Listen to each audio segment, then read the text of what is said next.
Shabbat Shalom, my friends. We begin as begin we must, with a silent prayer from each of our hearts, a prayer for Israel's security, a prayer for members of the IDF, the Israel Defense Forces, not only for their safety, but for their constant awareness of the moral and ethical foundations of the Jewish state, a prayer to give comfort to all Israelis and Palestinians who are mourning the loss of loved ones, a prayer for the removal of a bloodthirsty terrorist organization from any seat at any political table ever, a prayer for the viability and mutual support of all nations that truly value democracy and human decency, and a prayer for the unshakable unity of the Jewish people.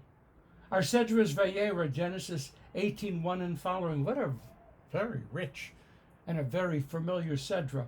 3 visitors suddenly appear before the tent of Abraham and Sarah. Sarah gets a promise that makes her laugh in disbelief. Abraham haggles with God over the fate of Sodom and Gomorrah. Isaac is born, leading to the expulsion of Hagar and Ishmael. The Akedah, the attempted sacrifice by Abraham of Isaac, occurs.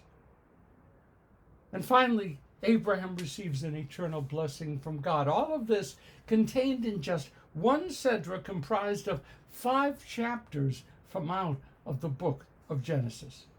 Recently, I attended the Brit Milah, the grandson of 2 of our closest friends, this Wednesday.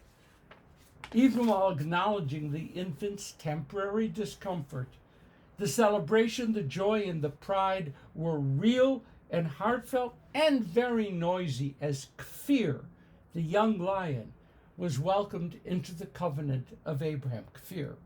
The ceremony brought together representatives of both sides of the family, along with friends, co-workers, and after the final singing of Siman Tov and Mazel Tov, welcoming Kfir into that global community which is the Jewish people, we ate a lot. And it wasn't forgotten on Wednesday, in the midst of the ritual, that the foundation stone of the Brit Milah was established in this week's Sedra. Abraham and Sarah had Isaac circumcised. And we can also assume that, in a perhaps modest way, it was also a catered event. Life isn't at all simple. In fact, it can be distressingly complex. 3 strangers show up at Abraham's tent, and Sarah sends out a feast for them. The text wants us to know that the 3 were angels, and we know that angels don't eat, so maybe Sarah put out too much food and was a little stressed out by that. Okay. But the destruction of Sodom and Gomorrah was clearly not a catered event. Abraham argued with God, haggled with God, negotiated with God. Shall the righteous die along with the wicked? Is this divine justice? But in the end, destruction came. Sarah was kind of kidnapped by the king of Gerar. A ransom was kind of paid, and peace was kind of restored. Sarah returned home, and soon she was obviously pregnant. No one dared question then and now how the 100-year-old Abraham could be the father. My friends, that's a matter for another day, and we'll leave it. That's the nature of miracles, I guess. Isaac eventually was weaned, and there we know in the Torah there was a huge party. And finally, several decades later, Abraham tried to fulfill his understanding of God's will by sacrificing Isaac, but a well-placed ram saved the day. Now, there was no mention of food at the Akedah, and I wonder, maybe the ram was served. Can you tease out some of the threads of this well-known story? The God who sends messengers with a joyous announcement is the same God who is going to rain brimstone and fire upon Sodom and Gomorrah. Joyous parents will turn dangerously jealous when Ishmael, Hagar's son, seems to thrive and Abraham likes him. So mother and son are driven out into the desert, probably to die. But they don't die. Abraham lies to save his own life. His lie is uncovered. Sarah is almost murdered. Was she raped? Isaac is weaned, and a huge feast is served. But what about the guest list? The rabbis pictured Abraham setting a banquet in which there was a meeting of conflicting worlds around his table. Philistine leaders are there. Aviva Zornberg suggests that those who mocked the possibility of Abraham being the father, they were also there, napkins tucked politely around their necks. So Abraham brought those who mocked him to his table as honored guests. There is laughter everywhere in our Sedra. Isaac's name, Yitzchak, means laughter. There was scornful laughter from some of the guests. Sarah skeptically laughed at the notion that she could yet get pregnant. The laughter and the feasting seem intentionally designed to push back against the violence that was visited upon Sodom and Gomorrah, and that almost doomed Isaac, both during their circumcision and then later at the sacrificial altar. Laughter mocks. Laughter brings rich flavor to celebrations. Laughter is one of the languages in which love speaks. Laughter is one of the ways that anxiety expresses its profound concerns. To me, the interplay in our Sedra seems very, very well placed. We see how personal survival usually trumps doing what's right for others. We see that on any given day we are forced to move from celebration to fear and sometimes even to hatred, same day.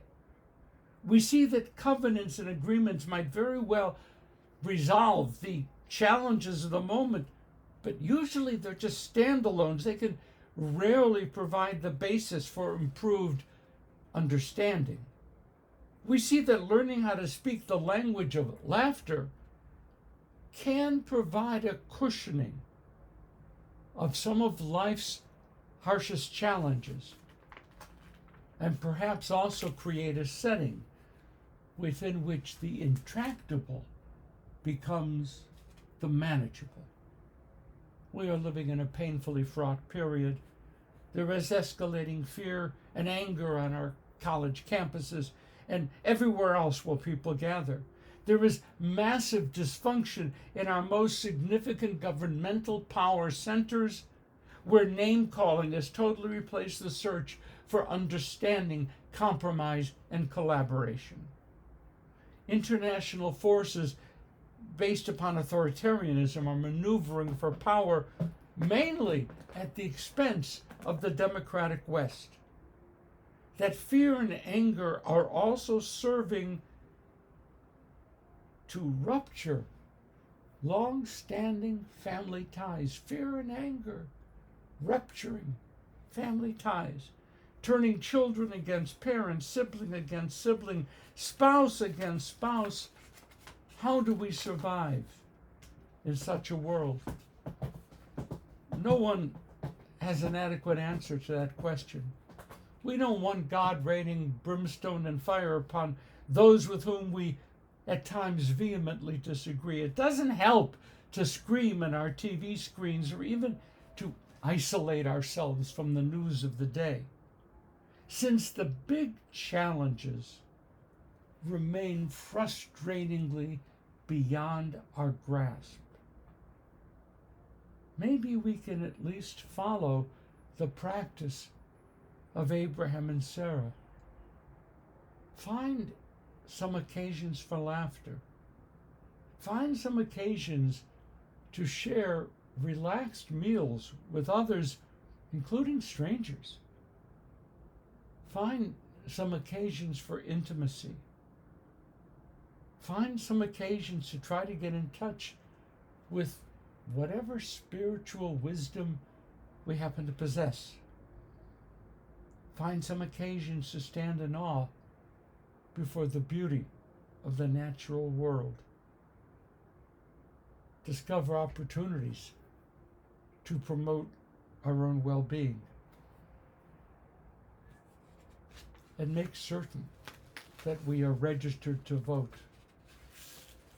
We can start on all of this Shabbos, or maybe the next. Maybe I should mention, reach out and love to a pet. We can start maybe this week, maybe next. See you next week. Somehow, have a good week and pray for peace.